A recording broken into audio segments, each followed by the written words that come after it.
국가 차원의 고용대책 프로젝트가 마련됐습니다. 올해 취업자 증가 목표는 기존 20만 명에서 25만 명 이상으로 늘리고 실업자는 8만 명대 초반, 실업률도 3%대 초반으로 낮출 방침입니다.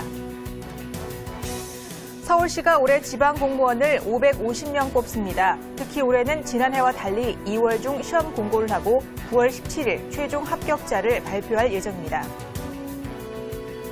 부산교통공사는 신규 직원 채용 원서 접수 결과 전체 236명 모집에 7,505명이 지원해 평균 50.5대 1의 경쟁률을 보였다고 밝혔습니다. 특히 운영직 중 행정학 선택은 14명 모집에 2,176명이 지원해 155.4대 1의 최고 경쟁률을 기록했습니다. 중소기업 취업을 기피하는 경향이 있는 박사 학위 소지자들을 정부 출연 연구소에 우선 고용한 뒤 연구 인력이 필요한 중소기업에 파견하는 방식의 우회 취업 정책이 시행됩니다.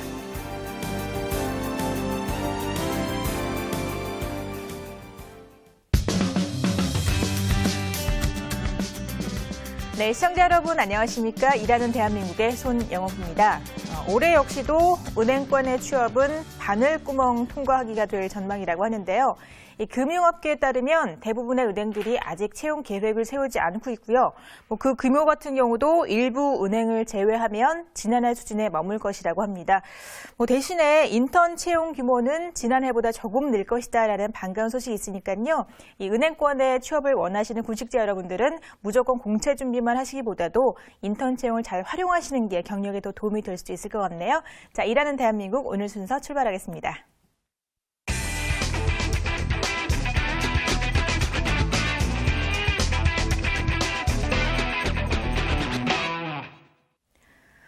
네, 고용 창출이 국가적인 문제로 떠오르고 있는 가운데 어제 첫 국가 고용 전략 회의가 열렸습니다. 자, 오늘 취업 매거진에서는 김지혜 기자와 함께 정부의 고용 대책을 살펴보고 그 실효성에 대해서 자세하게 짚어보겠습니다. 어서 오세요. 네, 먼저 어제 회의를 주재한 이명박 대통령이 올해 일자리 만들기를 전념하겠다라는 의지를 밝혔다고요. 자세한 내용 전해주시죠. 네, 그렇습니다. 이명박 대통령과 경제부처 장관들은 어제 첫 국가 고용전략회의를 열고 올해 최우선 국정과제인 일자리 창출 문제를 중점적으로 논의했습니다. 이 대통령은 이 자리에서 지난해 우리나라는 OECD 국가 가운데 가장 먼저 경제 회복을 이룬 것으로 평가됐는데 올해는 고용 문제를 가장 빨리 해결하는 나라가 되도록 노력하겠다고 밝혔습니다.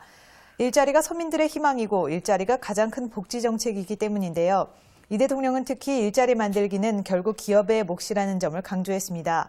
일자리는 정부가 아닌 기업들이 만들어내는 것으로 국회와 정부는 기업의 고용 확대를 위해 필요한 조치를 열심히 해나가야 한다고 강조했습니다. 네, 이렇게 정부가 나서서 일자리 문제를 해결하겠다라는 의지를 확고히 한 것은 아무래도 그만큼 상황이 참 어렵다는 얘기인 것 같은데요. 일자리가 없는 사람들이 지금 어느 정도로 추산이 되고 있나요? 네, 정부는 그동안 통계청에서 발표하는 실업자만을 공식적인 수치로 인정을 해왔습니다. 네. 언론에서 보도한 사실상 실업자 330만 명 혹은 400만 명 돌파 등의 기사에 대해서는 민감한 반응을 보여온 것이 사실인데요. 하지만 정부는 어제 고용전략회의에서 취업애로계층이라는 새로운 개념을 제시했습니다. 네. 취업애로계층이란 통계청에서 공식적으로 발표하는 실업자뿐만 아니라 비경제활동 인구 가운데 일할 의사가 없는 취업준비생과 육아 가사 담당자, 근로시간이 주 36시간 미만인 단시간 근로자 가운데 취업을 원하는 사람을 포함한 개념입니다. 통계청의 공식 실업자와 사실상 실업자의 괴리를 정부가 사실상 인정한 셈인데요. 정부가 어제 발표한 자료를 보면 취업 애로계층은 지난해 182만 명에 이르고 있고요. 이는 공식 실업자 88만 9천 명의 2배에 이르는 수치입니다. 네. 정부가 고용정책 대상을 실업자뿐만 아니라 취업 애로계층으로 확대한 것은 실업 문제에 대해 달라진 시각을 단적으로 보여주는 것입니다. 기존의 실업률 통계가 고용시장의 현실을 제대로 반영하지 못하고 있다는 지적을 수용하고 또 체감할 수 있는 고용 대책을 내놓겠다는 정부의 의지로 분석됩니다. 네, 일단 기존의 통계보다도 현실이 조금 더 어렵다는 뜻인 것 같은데요. 이제부터 구체적으로 국가 고용 전략 회의에 대해서 살펴보도록 하겠습니다. 자, 정부가 올해